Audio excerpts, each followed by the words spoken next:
Gracias, presidente. Este gasolinazo es producto de la reforma energética aprobada por el PRI, el PAN, el Verde y Nueva Alianza.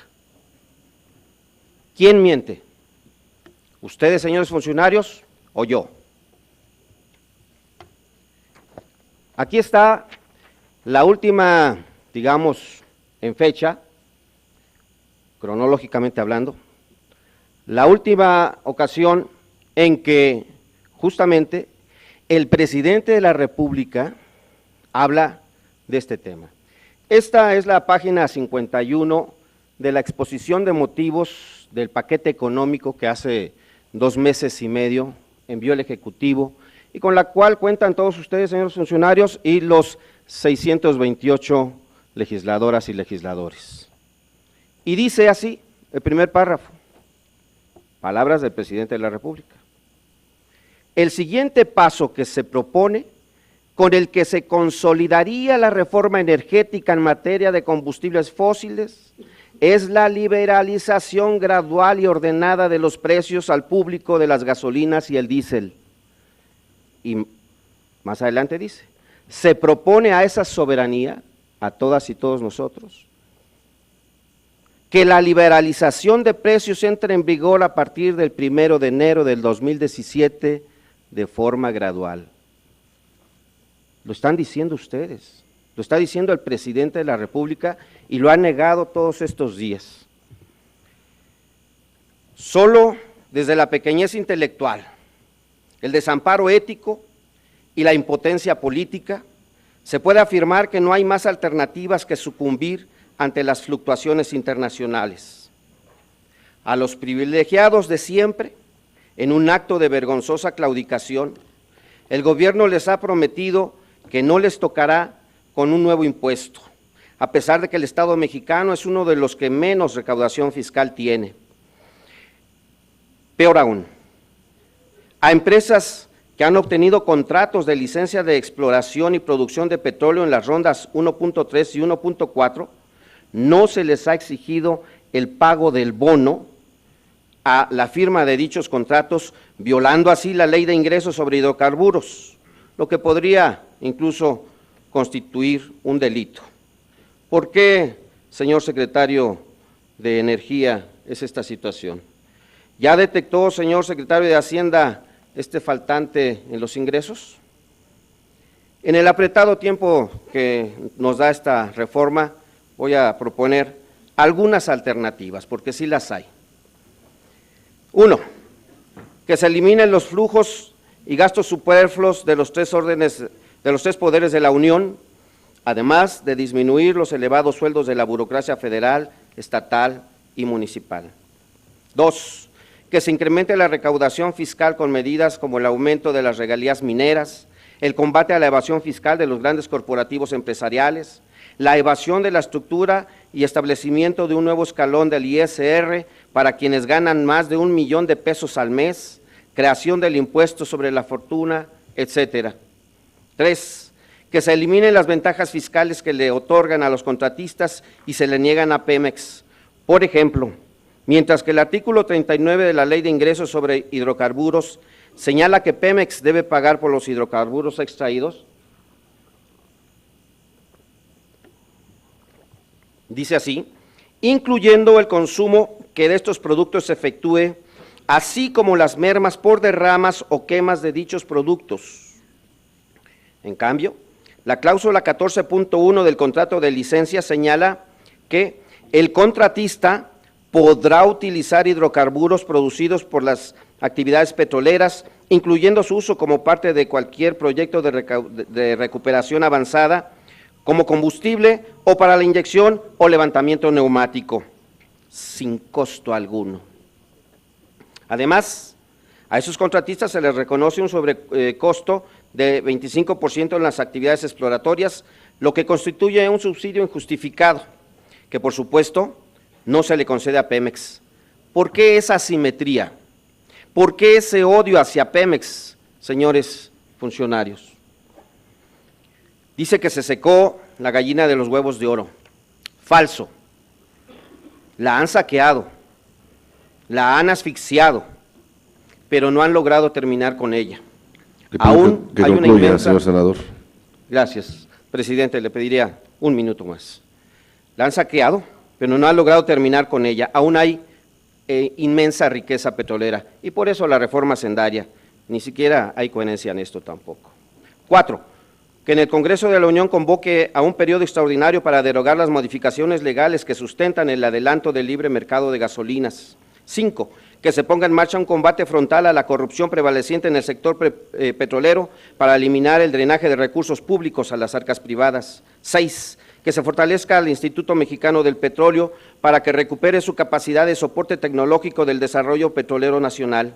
7, que se proporcionen los recursos financieros y humanos necesarios al Sistema Nacional de Refinación para permitir el adecuado funcionamiento de las refinerías existentes y ante las actuales circunstancias, evaluar seriamente la posibilidad de proseguir con el proyecto de nueva refinería de Tula.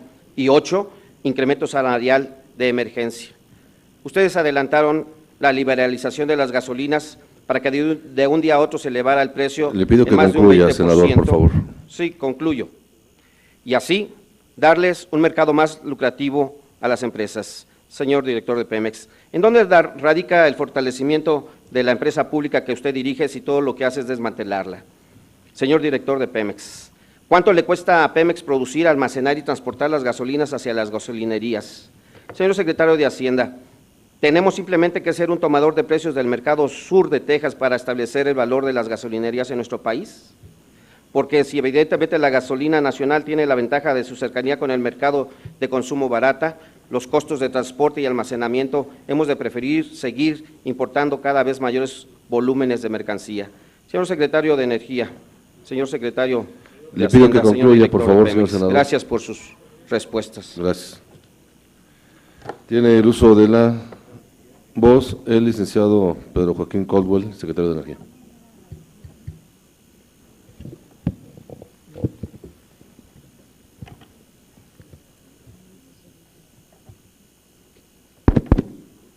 Señor senador,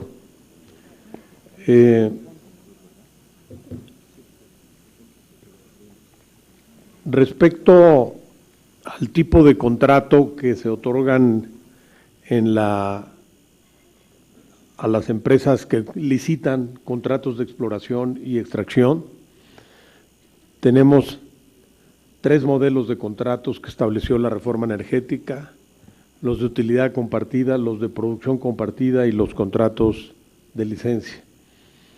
En los contratos de producción compartida el bono no está considerado y en el caso de los contratos de licencia los bonos no son obligatorios. Sin embargo, la Secretaría de Energía diseña el modelo de contrato, pero no fija el contenido económico. Eso es un tema de ingresos que seguramente le explicará el secretario de Hacienda. Respecto al tema de que considera que la reforma energética ha propiciado el debilitamiento de Pemex, que seguramente ahondará en el tema el director general, yo creo que ha sido todo lo contrario. Yo creo que la reforma energética viene a liberar a Pemex de las enormes restricciones que le imponía el modelo energético anterior, que afortunadamente hemos superado. El anterior modelo energético no permitía a Pemex asociarse para compartir riesgos financieros,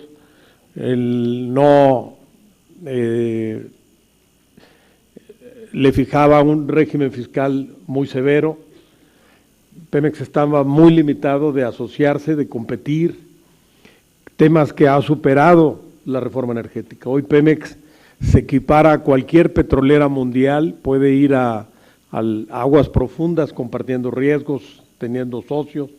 La reforma energética le ha abierto el camino para aliviarle sus pasivos laborales y está en un proceso de reestructuración importante que estableció la reforma y que seguramente ahondará en eso el señor director. Gracias. Secretario, tiene el uso de la voz el doctor José Antonio Mit Curibreña. Muchas gracias, presidente. Señalar y disculparme a lo mejor por no haber sido claro todavía en términos de no confundir la liberalización con el incremento. El año pasado, en el 2016, se liberó ya el precio del petróleo. Y el año pasado vimos un precio de gasolina, perdón, el precio de la gasolina. Y vimos ya el año pasado que el precio de la gasolina subía y bajaba en función de sus condiciones internacionales. Lo que ocasiona el incremento del precio de la gasolina no es lo que correctamente citó Luis Sánchez en la página 51. Efectivamente, liberalizar el precio de la gasolina permite que refleje su costo real. Lo que implicó el incremento fue que se incrementó el costo real. De haberse incrementado el costo real y no haberse reflejado en el precio de las gasolinas, hubiésemos tenido que incurrir en los recortes y en los menores ingresos que aquí hemos comentado. Entonces, no es porque se liberaliza que el precio sube, es porque el costo sube, el hecho de que se refleje en un mayor precio en México. Por ello, yo insisto en señalar que no es resultado el incremento en el precio ni de la reforma energética ni de la reforma fiscal, es lisa y llanamente resultado del incremento en el precio de la molécula. Si el precio de la molécula y el tipo de cambio se hubiesen movido distinto, el precio de la gasolina se habría movido distinto dentro del marco de la liberalización, por lo que retrasar la liberalización o adelantarla desde el punto de vista de precios es absolutamente neutral. La referencia del sur de Texas, de nuevo, no es lo que determina el precio de la gasolina, y vuelvo a insistir, no sucumbimos frente a los embates de los mercados internacionales, hicimos el mayor esfuerzo de reflejarlo con un menor impuesto para que el impacto fuera el menor posible, protegimos un presupuesto que estará cercano de la gente en sus esfuerzos cotidianos, en vez de hacer recortes a los programas, mantuvimos el nivel de deuda y los impuestos en los niveles que estaban. Ciertamente, como comenta el senador Luis Sánchez, podría haberse planteado un incremento a los impuestos. Pongo en perspectiva, haber financiado con un mayor impuesto al valor agregado estos 200,000 millones de pesos hubiera implicado un incremento de entre 3 y 4 puntos del IVA. Haberlo financiado como un incremento del impuesto sobre la renta hubiera implicado un incremento entre 6 y 7 puntos del impuesto sobre la renta. Y muchos de los elementos que aquí se comentan entre los 10 puntos que él señala, se recogen también en la ley de ingresos que fue aquí aprobada. De hecho, por solamente citar alguno, en términos de esfuerzos recaudatorios, el esfuerzo que se le pide al sistema de administración tributaria implica un crecimiento de 10% de los ingresos tributarios en una economía que implícito en el paquete económico iba a crecer poco menos de la cuarta parte de lo que crecerán los ingresos tributarios. Por lo que la eficiencia tributaria por sí mismo nos ayuda y no sucumbimos frente a los embates, reconocemos que plantean circunstancias difíciles y buscamos con los mejores instrumentos que tenemos encontrar un buen balance entre preservar la capacidad del gobierno de apoyar a los que menos tienen, reducir los impuestos como se hizo al amparo del estímulo que dio el presidente a principios del año y reflejar además en recortes adicionales para buscar la forma de seguir apoyando desde el presupuesto a las familias mexicanas. Gracias, secretario Mid. Tiene el uso de la voz el doctor José Antonio González Anaya, titular de Petróleos Mexicanos. Muchas gracias, senador Luis Sánchez, por sus planteamientos. Pues simplemente ahondar sobre lo que ya mencionó el secretario de Energía. Lo que ha permitido la reforma energética a Pemex han sido muchos aspectos que antes no se podían hacer. Menciono o enumero algunos. La asignación que ocurrió hace un mes alrededor del yacimiento de Trión, que es un yacimiento con muy buenas características, con unas posibilidades de aumentar la producción bien importantes, tiene 500 millones de barriles, casi 500 millones de barriles de reserva 3P, como la llamamos en la jerga. Esto no hubiese podido ocurrir sin la reforma energética.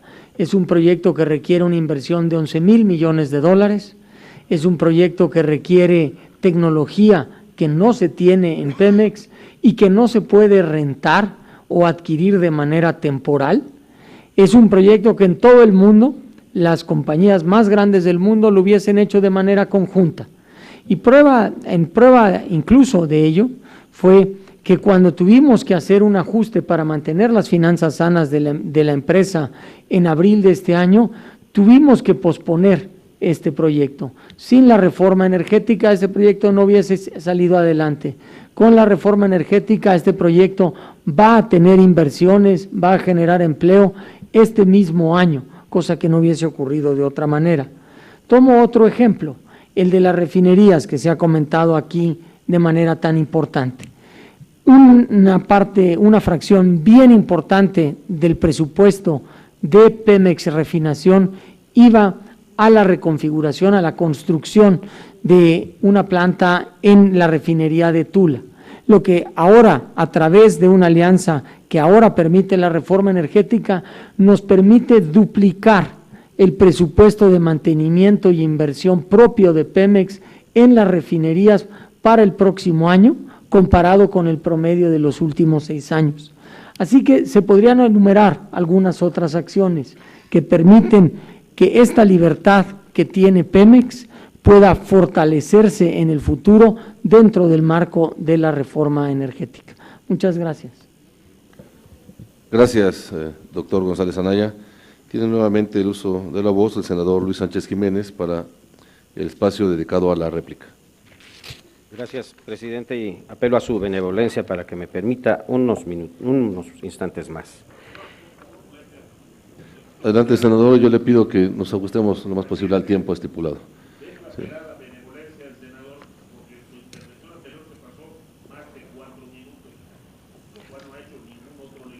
Ha habido otros legisladores que han tomado un tiempo similar. Gracias, diputado. Pero procuraré ajustarme al tiempo. Le reitero la petición, senador. Adelante, por favor. Sí, señor secretario de Hacienda, sin embargo, aquí dice el documento que consolidaría la reforma energética, la liberalización gradual y ordenada de los precios de las gasolinas al público. Hace un rato, mi compañera Cristina Gaitán sostuvo que se ha argumentado que gracias a la reforma energética han bajado el precio de combustibles, como fue el precio del gas LP, y el señor secretario de Hacienda y el señor secretario de Energía dijo que jamás se habían dicho eso. Bueno, pues aquí está el boletín de prensa número 105 del año pasado, donde la Secretaría de Hacienda justamente dice que gracias a la reforma energética es que baja un 10% el precio del gas LP. Vamos, esto fue ampliamente publicitado. El señor presidente y sus funcionarios han insistido en dos argumentos que no han logrado precisar y aún menos comprobar: que la gasolina se vende al público con un subsidio cuyo monto es insostenible para el presupuesto federal y porque internacionalmente los precios de las gasolinas están subiendo. Bueno, vamos a demostrar que también hay mentiras en esto. En primer lugar, el decreto de presupuesto federal para el ejercicio del 2016 no contiene ninguna partida para el subsidio de gasolinas de consumo general, y la ley de presupuesto, en sus artículos 74 y 75, ordenan que los subsidios deben estar contenidos explícitamente en el presupuesto, de tal modo que si no existe registro del subsidio a las gasolinas en el mencionado decreto, pues legalmente no existe este subsidio citado, pero tampoco existe en el presupuesto de egresos del 2017, entonces no existe subsidio, insisto. Por eso, cuando el presidente pregunta qué hubieran hecho, pues la primera respuesta es que los precios de las gasolinas deben regresar al nivel que tuvieron en diciembre del 2016 porque no hay subsidio y no se justifica este aumento. Segundo, las importaciones de gasolinas que realiza Pemex, de acuerdo a sus valores unitarios, recurriendo tanto a la propia información pública de Pemex como a los reportes por fracción de la tarifa arancelaria durante los últimos años, no han superado los 8 pesos por litro al mayoreo, considerando los distintos tipos de cambio, y sin embargo, en lo que va de la presente administración en México, han tenido incrementos que en el caso de la gasolina magna superan el 53%. Pasamos de un precio en diciembre del 2012 de 10.81 pesos a 16.51 pesos por litro actualmente en la Ciudad de México. En cambio, los precios de la gasolina regular en la costa del Golfo en los Estados Unidos han variado en proporciones muy reducidas, La gasolina regular se cotizó en octubre pasado en un promedio de $2.02 el galón, en noviembre bajó a 1.95 y en diciembre volvió a subir a los $2.02, lo que representa una fluctuación de 2 a 3%. Estos precios equivalen a 10.8 pesos por litro al público. Entonces, no hay razón para argumentar que los precios de las gasolinas se tienen que aumentar porque hay un incremento internacional en los precios del petróleo. Es evidente, pues, la mentira. Luego, entonces, uno de los objetivos centrales de la reforma energética son desmantelar a Pemex, insisto en ello, retirarlo del mercado para permitir que entidades privadas vengan a exprimir a los mexicanos. ¿Qué haríamos nosotros? Se nos pregunta. Lo que debemos hacer es suministrar prioritariamente con las mejores mezclas de petróleo crudo a nuestras refinerías, con el propósito de mejorar su eficiencia y obtener gasolinas de mejor calidad, poniendo en segundo plano las exportaciones. Debemos fortalecer a Pemex para que invierta en exploración y el desarrollo de nuevas reservas, haciendo a un lado el cinismo de decir que nos hemos acabado la gallina de los huevos de oro. Por eso, pues eso equivale a renunciar al aprovechamiento de los enormes recursos naturales en hidrocarburos que cuenta aún nuestra nación. Le pido que concluya, senador, por favor. Bien, me encamino a concluir, señor presidente. Lo que debemos hacer es que el gobierno ofrezca la mayor transparencia para que todos los mexicanos podamos saber cuánto cuesta la refinación de un litro de gasolina, cuáles son los costos y márgenes de transporte y distribución de cada litro, para que todos estemos conscientes de lo que pagamos por cada litro de gasolina se deriva de un recurso natural que nos pertenece a todas y todos los mexicanos. Lo que debemos hacer es fortalecer las inversiones de Pemex para construir mayores y más seguros ductos y depósitos de gasolinas que sean más eficientes. Lo que debemos hacer es vincular los impuestos de gasolina para construir sistemas eléctricos de transporte masivo de pasajeros y mercancías. Lo que debemos hacer es transparentar y publicitar todas y cada una de las actividades que realiza Pemex para acabar con la corrupción.